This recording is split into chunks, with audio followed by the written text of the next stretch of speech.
Hi, everybody. I'm Tamara's owner. And I'm John Davis. Welcome to Spirit Cafe. Come in, sit down, and grab a cup of love. A Spirituality Without the Guilt podcast. All right, people, my mind is blown. My mind is...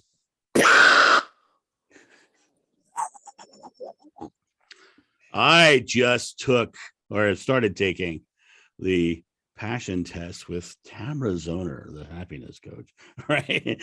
I have literally just had my mind blown for a couple of days, and she sent me the stuff to go through and the meditation to listen to, and this one simple question made me ponder a bunch about my life, and then to do the passion test directly with Tamara was fascinating in the fact that it changed a bunch of the ways I think about things. And so, ladies and gentlemen, today we're going to talk about the passion test, something that Tamara is known for, something that Tamara can do for you and help you find what's important in your life and how to really hone the direction that you're taking. But before I do that, of course, I have to introduce her. So, hello, Tamara Zoner. How are you? Hello, John Davis. I am very well. How are you? My mind's blown. My mind is blown. I'm sitting here looking at a lot of different things in my life, and there were certain parts of it that I had to go, because that's what I think about that. Really, that's what I feel about that. Really, and then there's the part of you, like you said, about responsibility versus feeling, and that was very interesting. So why don't you tell our audience about the passion test, and then we can dive into my experience about it afterwards. Okay, sure. So the passion test, I wish I had created it. I can't lay claim to that, but I do live it and have now for, I guess about 9 years. I first discovered it when I was doing something completely different and traded business cards with a woman at a networking event and felt this wave come over me, this full body knowing when I read Certified Passion Test Facilitator, and just knew that was going to be the next most important thing in my life. And I ended up becoming certified in teaching the passion test, which is a process that helps you identify the 5 things that matter the most to you in your life right now. And people think, oh, I know what's important to me. But like you're experiencing, mind blown, people think they know what's important to them. And you do to some extent. And also we allow responsibilities to become our priorities instead of what we truly want. And the passion test helps us open up to what we really want to be experiencing in our lives, not just what we already are doing or think we should be doing, but what we truly want in our heart of hearts. Because as we've talked about, what we really believe is what's going to show up for us in our lives. And until we can get very clear on what it is we actually want to be experiencing so that we can put our attention on those things, then we'll keep just living whatever life is throwing at us instead of consciously creating the life that we want. And it's very interesting because the journey that I went through, going through the process, started with the one simple question, what does your ideal life look like? And to me, it was my life is such a weird thing anyway. I had so many strange things go on in my life, and for a large portion of it, people told me I had huge responsibilities with my past life stuff, and for the longest time, that really felt more daunting than anything else. And what was really interesting to me about the this process is that it wasn't as important to me as it was to them. Mm-hmm. That's a huge thing of it. And the other thing is the idea that having 3 ex-wives, I'll share this. My number one passion was having a fun and easy, loving relationship. And I never would have thought that would be number one, Mm-hmm. because at my point in my life, I'm really kind of like worried about that. Well, we're worried about, it's a bad way to be, but that my experience has not been a good one in that area of my life, because I give myself freely, and I always seem to find the ones that yeah, I often joke that I'm going to write a book called My Picker's Broke. Right. Right. Because I think Fascinating title. What'd you say? Fascinating title. Yeah, my picker's broke, right? Because it's like I'm picking the wrong ones in my life, right?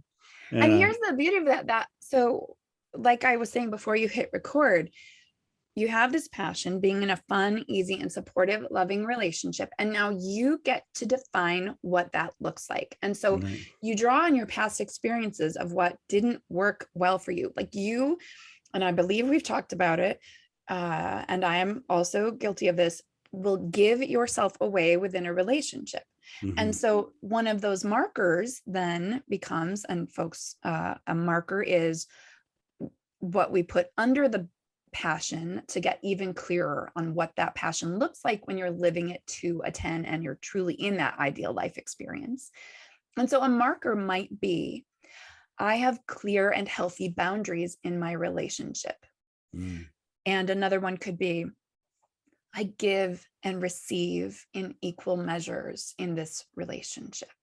Mm. And another could be, my personal well is always overflowing because of the balance and equality in the amount of giving and receiving in this relationship. I feel heard and seen and valued in this relationship, right? I could go on and on and on. Yeah, So yeah. you get to identify what it really looks like when you're in that fun, easy, and supportive, loving relationship. And we're always using affirmative language, right? Because we've talked about in this podcast, my favorite quote is, what we put our attention on grows stronger in our lives. So we only want to be putting our attention in the realm of our passions on what we want, never on what we don't want. So if we get I don't want to be fighting, we flip it into, it's harmonious and loving. Right. Or Right. we have amazing communication and always work through anything that comes up.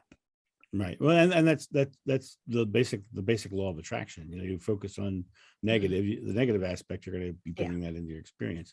Yeah. And there were several things in this process that were really interesting. The relationship was a big thing, because I was like, I didn't think of it as that high on my list. Mm-hmm. I truly didn't. I truly didn't. And then the other thing that really was kind of an emotional struggle was the watching time with my son drop down my list. Mm-hmm. Because to me, it's very inbred in me that the boy comes first, right? Because he's my son, right? And to watch it go down the list felt very selfish to me. But I was being honest with my emotions about it, right? Now he's at passion number 5 is what he ended up being. Mm-hmm. So he's still in the top 5. Woo! But the other thing that was interesting about that is when I look at what the top 5 were, there's a whole bunch in there about laughing more, and mm-hmm. all those things would happen with my son. Mm-hmm. So it's not that he though he's now in position 5, the other passions actually involve him in a way. Sure, like if I was in a loving, supportive relationship, oh my God, that would totally bleed over to my son. Mm-hmm. So I mean, I had to not get into the judgment of myself being a bad parent. Right. It's so important, because we do that. And I always, especially when I am talking to moms, I always tell them, when I made my first passion test, my kids didn't end up on it. Like, no, really? they were in there somewhere in the initial list, but they didn't make it into the top 5. My family did. I wrote my family that mm-hmm. did end up in my, and in my second passion test. And here's the thing, like, this is your passion test list right now. These are your top 5 passions right now. But once they're fully incorporated into your life and you're living them to a 10, they might not end up on your list anymore because you're living it. And Right. so it's not something you're looking to create because you already have it. So like the last time I did my passion test, my kids aren't on it this time. They didn't Mhm. make it into their top 5 because my last list, and we repeat this like every 6 months to a year, you want to do a new list because life is fluid and changes all of the time. And so our priorities and our passions change. Right. But my last passion list had that I calmly and lovingly support my children through their growth. Right. And I had put calmly because I had a teenager who didn't get up in the morning, and that was the thing that would make me really mad. And I would like lose my temper with her. And so I really wanted to focus on that calm, loving support. And that helped me shift so Mm. that and when I think of, when you're in this moment where you might not be choosing in favor of your passion, you pull up your passions in your head. This is why I told John before we got on to the recording, put your lists up in your environment so they get into your subconscious, so that you have them memorized, so that you just know what this life is that you're trying to create, so that when you get into moments where you're faced with a choice, an opportunity, or a decision, like me waking up my daughter, I Mm. can remember my passion is to calmly and lovingly support her in her growth. And so probably the calmest and most loving thing I could do is walk away and let her be late for school. Mm. This, she'll learn and I'll live my passion and we'll have a better relationship because I'm being calm and loving instead of the crazy mom, like, get out of Mm. bed. I So, get, I totally get that. yeah. I have a 17-year-old. Right. I mean, she turns 15 on Thursday. So, and now and now look at this. Now, a year after I made that list, I haven't had to try to wake her up but once in the last 6 months. Really? One time she hasn't gotten up when her alarm went off in 6 months. Wow. I shifted, so she shifted. And this is the magic of creating this list is we choose what we want to create, and then we choose in favor of it again and again and again, saying yes to what we want and saying no to what doesn't support it. And then we shift, and then the world shifts in response around us. Right. Right. Can you read off my top 5? And Ooh, and yeah, I didn't I know don't you'd want I don't to. mind I don't mind sharing. Okay. I'm an open book to our audience for the most part, except for my past life stuff. No open book there. Okay. So John's top 5 passions in order are: when his life is ideal, he's in a fun, easy, and supportive, loving relationship. He is abundantly free, living a joyful, happy life, doing what he loves. He is laughing more. He is relaxed, and he's spending a lot of quality time with his son. So when I look at that list, a lot of that list now, it's interesting because as we were going through the list, I looked at them all as very separate. And now I'm kind of looking at them almost as pieces of each other. Mhm. That joyful, abundant, happy life would come with laughter and relaxation. Mhm. What I thought was really interesting was in the process of writing this list, relaxation was the number one. And I was like, so obviously I wasn't feeling very relaxed in my life. Right. And so to me, that was very forefront. And it's interesting because now when I look at what I actually wrote, I realized that a lot of what I wrote was encompassed in other things that I wrote. Mhm. And so by paring it down to 5, I'm actually going, oh, I could probably pare it down even more. Right. But To, you're not going to, because that's not the right, process. But what you right, can do too is take those other passions that didn't make it into your top 5, because right. John wrote a list of 14. I I always did say really. like 10 to 12 is usually what I'll let people do in a workshop, and I'll let them go up to 15 if I'm doing a one-on-one, just because it takes time to go through the list 5 times. Mm. But you can take those other passions that didn't end up in your top 5 and create use them as markers Right. for your passions, right? So, you want to be closer to family and live closer to where you grew up. And those can be part of that abundantly free, joyful, happy life, right? Because Right. then you're not location dependent, and all of your passions can end up in as markers Right. under Right. the other passions. Yeah. It was a fascinating journey, and so much so that like I was telling you before we went on, how it ended up being a big conversation with my best friend Mhm. about the things it was bringing up in my life. And for many years I was very focused on being very goal oriented and being very, as a corporate speaker, which is what my career has been. My goal was to get out there and be in front of audiences and do all that stuff. And what's really interesting, when I look at the passion test now, I really have come to a crossroads where I feel like I want to leave all that behind. Mhm. And that to me is interesting, because that has been the big thing in my life for years. And so when I look at my passion test now, it seems to me like my dream would be to go retire to the beach and paint pictures and build cool things. Right. Yeah. Which I could, and look at me, it makes me laugh and smile right now as I say it. Right. Right. Right.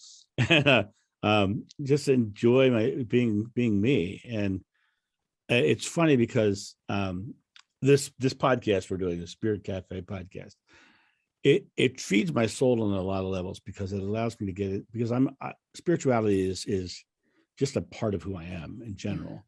And it was very interesting. Part of the conversation I had last night, which was sparked from this passion test, I said to Tim last night, I said, for the longest time, I've been speaking to corporations and masking what I'm teaching, my spiritual lessons that I'm teaching. Mhm. And I'm like, I'm wondering whether I should switch that now and be more overt about my spirituality, and go on to all of those speaker platforms and change my profiles to include spirituality as part of one of my topics. Mhm. And how would that affect my career, and how would that give me a more abundant, joyful life? Would that it would definitely free me up to speak more openly. Absolutely, which frees you up. And one of your values is freedom, Right. right? And this whole process, it's all about you doing what fuels the fire of your heart. And when we do that, then we're supported, because since this is a spiritual podcast, when I believe so strongly that the seeds of desires that are planted in our hearts are put there by the yada yada, as we have now come to call that greater energy of the universe. And they would not be in our hearts if we weren't meant to live them and experience them. And so when we say yes to our passions, to what lights us up, what fills us with that life force energy, then the universe supports us in that. And it pushes us forward like a great wave and opens up doors of opportunity for us. Synchronicity occurs when we're consistently choosing in favor of our passions. The how is none of our business. How is none of our business. And I heard this just this year. The how will reveal itself through our own consistent, imperfect action. Right. It's interesting you say that, because for many years, I taught exactly that. And used that. I said, it's none of your business the how. And I would say Yeah, things like, he says, I would say things like, Jesus said, whatever you ask in God's name is granted. He never said, if you knew how. Right. exactly. And Right. exactly. And so are you living what you say, right? Are you Right. walking that talk? Because if you're not, there's, you're out of integrity.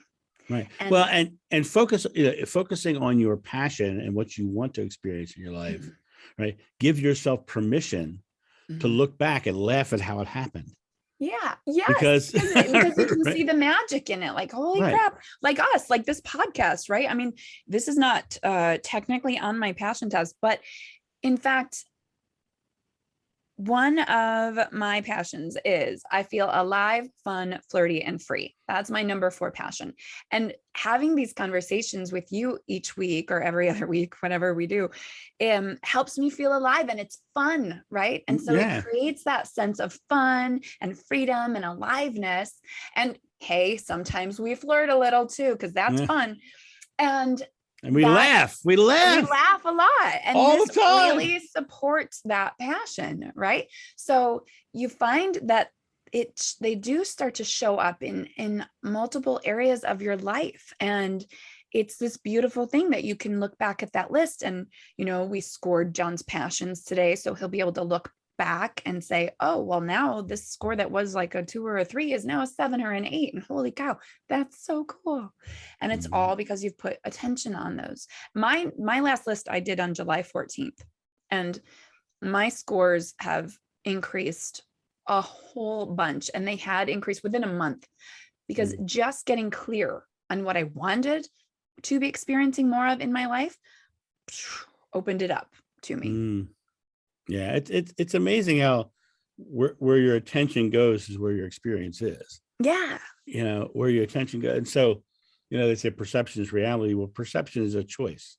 We Mhm. choose to perceive things. And it's fascinating to me when what this passion test really does is it focuses your perception. It focuses your mind Mhm. to what's really important Mhm. to you, right? And I think that's really extremely valuable in the fact that if you are trying to create that ideal life, you have to get really clear to Yeah. see it. What was the I did a quote the other day. Oh, I gotta see if I can remember it here. Hold on. It was a Yoda quote. And I forget what it was, but oh my God, I really want to know what it is now. But it was kind of like when I think about it now, it kind of says something like you must define it before you can achieve it. Right. You have to Because how define it. how Right. can you get what you want if you don't know what it is? Exactly. Right? How Exactly. can you move toward it? And the thing is, a lot of times, especially when people are doing the passion test for the first time, a lot of us are lying to ourselves about a lot of our lives and thinking that it's okay or good enough. And really, we're settling. And this happens a lot within relationships, especially. I did that forever. And well, thankfully, not forever, but for a long time, was thinking I was stuck. And it's frightening to get clear on what you really want, because Mm, if you're not currently experiencing that, especially in job or relationships, then getting clear on what you actually do want means you have to make changes. right. And we know that change can be very frightening. Right. We don't know the future. And again, it's not really our business. If we're spiritual people believing that we'll be provided for, then we move in favor of what feels good and we're supported, period. And Right. we have to use those trust and faith words to move forward and do it courageously, because then that's when life starts to feel like a miracle. Oh, I did this scary thing and now I'm supported. It's so wonderful. Right.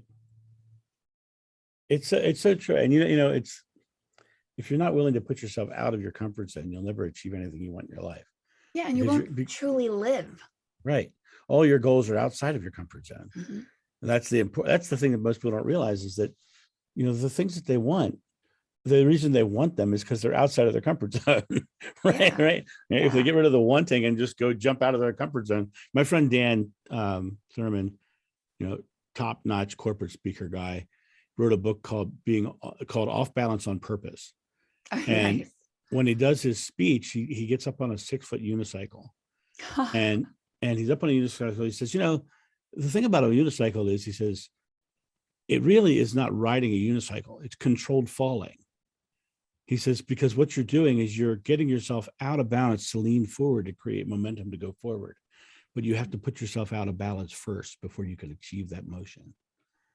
And to me, that's huge, right? And Yes. that's what we're talking about here. You've got to put yourself out of your comfort zone. And like doing the passion test today, the comfort zone was very interesting because I wasn't really comfortable with watching my son drop down that list, Mhm. because to me, my son is everything. It's the most important thing in my mind, right? But Right. it's not the ideal life. If I really look at it now, if I had all the things that would be in my ideal life, my son would have a fabulous life as well, Mhm. because it would bleed over to him anyway, Right. right? And watching your kids drop off the list, that's because there's not a need there anymore. Exactly, because I've already cultivated these incredible relationships with them. And who Right. knows, in another year that could change again when I have 3 teenagers instead of just 2, right? So they might come back on the list. Right. And right now they're not. And when I made my first passion test, especially for parents who really do give ourselves to our kids, and we forget about putting ourselves first, and we forget about putting on our own oxygen mask right before putting it Mhm. on the kids, and we feel this guilty about putting ourselves first. And like I often say, when we take care of ourselves first, the quality of the care that we give to others is better. Mm. So it really, sometimes we need permission to put ourselves first. And I give you that permission, listeners. And I give John that permission to put yourself first so that you can live a truly joyful and gorgeous life, because then that impacts everything and everyone around you, and you lift up the others around you by your very joy and fulfillment. God, I feel like I want to break into song. I will be tomorrow. Lift us up where we belong, where the eagles fly. You're singing tomorrow. What's that? Tell us about that. I'm singing for a senior community tomorrow, so lots of good old jazz and standards and a little Oh, Broadway. do see, yeah. Mhm. One of these days I'll hear you at one of those events. I'll be sitting there in my chair going, "Hey, she's pretty good." Yeah. I'm doing a little But cabaret too, so that kind of lends to this conversation, right? What good is sitting alone in your room? sing it, girl, sing it. um, I the passion test was and is an emotional roller coaster, Mm, because you're looking at your life, and how often do we look at our life, and how often do we go deep dive into what we're experiencing and what we're truly living. and mhm. and and that's an interesting statement, truly living. What are we truly living, and are we living what we really truly want? and Exactly. and we're truly living something other if we're having a list that says you're not having this, you're not having that. And like I said, number one on my list is that loving relationship, and it's interesting to me when I look at that, because for me, that's the way when I go into a relationship, and I'm in my marriages even, that's the way I lived my relationship. I was fun, easy, loving, supporting, but I felt like I was manifesting people in my life who wanted more and something different. And so Mhm. it was very interesting. So when I look at that first number one passion, I come at it from the idea of, this is what I would be ideal into my life. Now it's finding someone with the same values. And Exactly. And in fact, I do a version of the passion test called Attract Your Perfect Partner, where I help you get clear on what that partner looks like. Like, what are their Mhm. qualities and characteristics? What are you doing when you meet? What do you both Right. enjoy doing and spending time on? And so you take this process and you apply it to a partner so Mm. that you can create that perfect partner, manifest that perfect partner. And guess what? It's really, truly you. Right. You are your perfect partner first, Mhm. because it's only when we are full and whole that we attract another whole human being. Right. And It's of true. course, there are lots of cracks and breaks in all of us, right? And so you don't have to be a perfect whole human, but two wholes make a whole relationship, and two Right. broken people looking for something to fill them up or fix. It doesn't work. It Right. doesn't work. It's interesting when you look at relationships to me, and we're kind of slightly off topic, but I've always thought that relationships are two people who walk side by side in life, choose to walk side by side in life, enhancing each other's experience. Mhm. And too many people look at relationships like a hunchback, Yeah. where this person is leeching off of that person. This person has to carry all the weight of this relationship, Mhm. and it's codependent sort of situation. Yes. And it's interesting because um, I'm very clear after this passion test of what I really want. Right, I want to have my deep conversations about life and spirituality, and I want to be able to go laugh at, and see my brother play with his band, and I want to in Rehoboth. There's Mhm. all those encapsulate all of those passions. Living closer to Rehoboth Beach, that's take my loving relationship and go see my brother play in a band. That encapsulates a whole bunch right there, right? Yes. I Yes. laugh and joke and have a great time. So it really is an interesting thing. The one thing that I've had a problem with in the past is very serious black and white polarity thinking. Mhm. It's either this way or that way. Mhm. And the reality of it is it's the world isn't that way. The Right. world is much more gray than it is black or white. And it's more, and I don't mean gray in a negative, stormy kind of way. I mean, Nope. just But in a yep. blended way. Um, Yes. and so when I look at it, it's the passion test kind of really, here's the way to say it. It kind of takes the sharp edges off. Yeah. It takes the sharp edges off and puts it into okay, all right. It's like when you're taking me through the process, how does this feel better than this? Mhm. And you have to, instead of thinking about it, which is one of my biggest things, I'm a thinker, and Yes. I assess, and and my brain works in such a way that I'll read something and it like sticks in my head. Like Mhm. this morning, I watched an interview with Sadhguru, and he was talking about the concept of what is Shiva, and Shiva being the thing that is not. And he Mhm. says, it's not just God on a cloud. It's this thing. So my mind went into Shiva and thinking like, and that's how my mind works. It goes like Right. off in those tangents. And when I look at this, it was like, okay, I don't have to run down the rabbit holes. No, and in fact, I pull you out of them because Right. we want you in your heart when you're making this Right. list, because passion comes from the heart, not the head. And Right. a truly deeply joyful, fulfilling life, you're feeling that in your heart. You're not thinking, my life is so joyful. Right. Right. That's Right. just silly. We're feeling it. And so we want to feel. And people will debate, oh no, I have to, my heart gets me in trouble. I had one person tell me this, my heart gets me in trouble, so I have to follow my head. Well, Mm-mm. no, your heart won't actually lead you astray. Your heart will Right. lead you to what you want the most. Now, if your mind isn't as healthy as it could be, it might feel like your heart leads you astray, right? If you're following your heart into an abusive relationship Right. or something that isn't serving you, then you might think that your heart leads you astray, but in fact, it's your thinking about the Right. relationship, not Right. your And we actual and we heart. and we talk about that a lot with the thinking about needing, wanting, hoping, trying, and that's a thought rather than a feeling. Mhm. Right. And then it becomes a feeling because you're thinking it, Right. because I need, and that feels terrible. Right. Mhm. Um, but when you really free out the fears and the anxieties, and you get really deep into that feeling, that passion, as you would say, Mhm.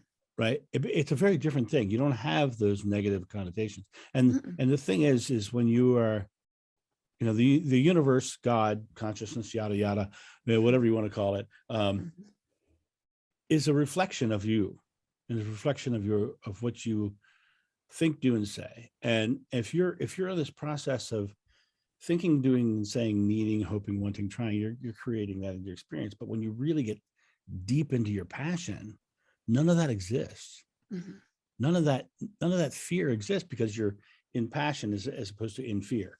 And Mhm. so it going through the process this morning with you on the list was interesting, because like I said, you do go through that process of watching your child go down the list, and other things going above that, and then there's that guilt of Right. Which is why I told you, remember, you're not going to lose any of these things. We're right, simply prioritizing right right, now. right.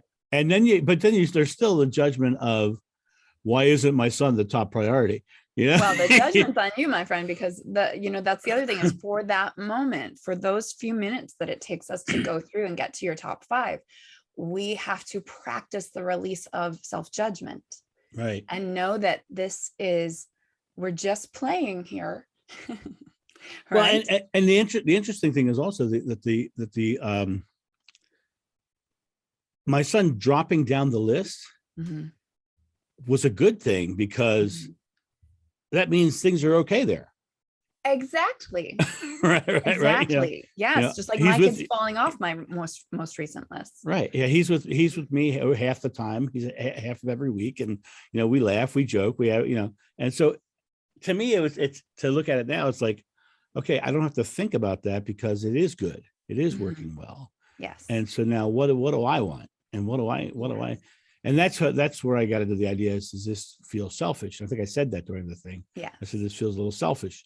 And but selfish is a judge, is judging yourself as well. Mhm. It's Yeah, we judging think that yourself that's as a bad word, but selfish isn't bad. yeah, And selfish doesn't have to be bad. And it's not selfish to put yourself first. right, It is right, not. It's vital, in fact. It's right, vital right. to when I first took the passion test and was first introduced to it, I was in an extremely unhappy place and had 3 little kids who were not getting the best parent they could get. Mhm. And when I started living the process of the passion test and choosing in favor of my passions and remembering that whatever I was putting my attention on was what was going to be stronger in my life, that's when they got the mother that they deserved. Mm. Yeah, Because yeah, I beautiful, focused beautiful. on being that calm, loving, supportive person in their lives, which meant I changed behaviors. I changed patterns. I disrupted patterns and I left an abusive relationship that wasn't supporting any of us. Right. So when I put myself first, did it feel selfish at first? Of course. And looking back over the last 9 years of living this process, because it is like a GPS for your life that you just reset every 6 months or a year so that you keep going in the direction of what feels good. My relationship with my children, my life, it just keeps getting better and better and better. Mm. Yeah. Wow. Beautiful. Beautiful. So, ladies and gentlemen, I, having now gone through this passion test, I highly recommend that you contact Tamara and sign up to do a passion test, because it's awakening. And this is not a paid promotion, although she can kick something back to me if she wants. No, I'm kidding. I'm kidding. There's one of my laughters. There you Supplemental income. go. But it's an eye-opening experience. It's something that can change your life, something that you can experience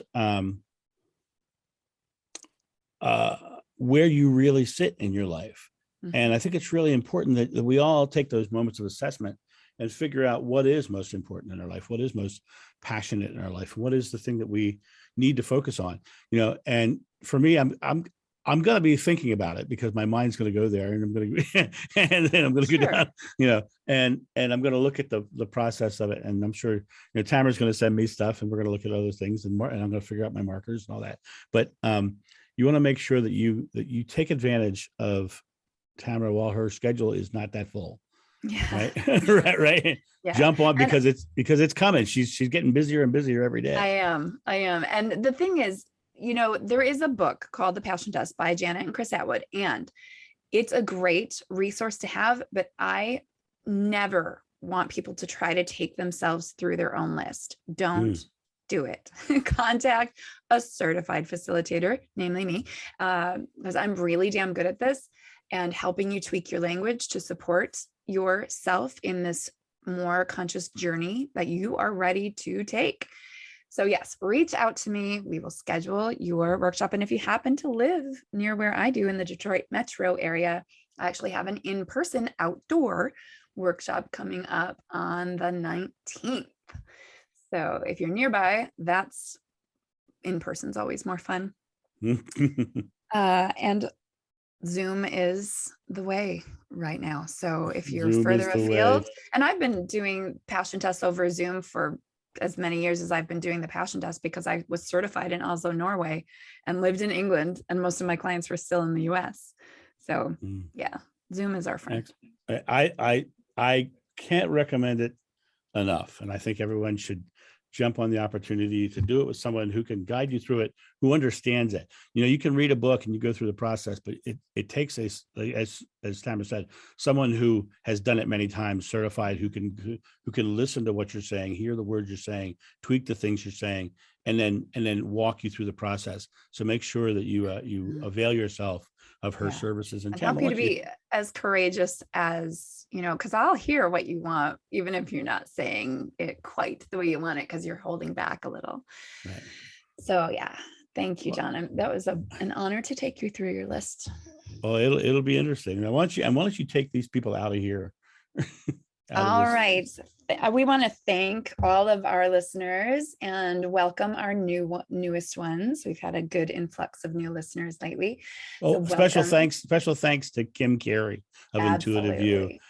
For you guys who are new, who are Kim Carey followers or listeners, I want to share something with you. You guys, when our podcast is mainly a podcast, but we also have the YouTube channel, and we had 6 subscribers, and because of Intuitive View and Kim Carey, we now have 155 subscribers. Nice. So thank you. Thank you very much. So we love your feedback, comments. We will reply to them in due time, and let us know what you think. And of course, if you are ready to consciously create the life you love, you can reach out to me at tamarazoner.com and we'll set up your passion test. Thank you for being here. We'll talk to you again next week. Thank you for joining us at Spirit Cafe, a place where you can safely explore your spirituality without the guilt or dogma of religion. Leave all comments and suggestions on the Spirit Cafe podcast Facebook page.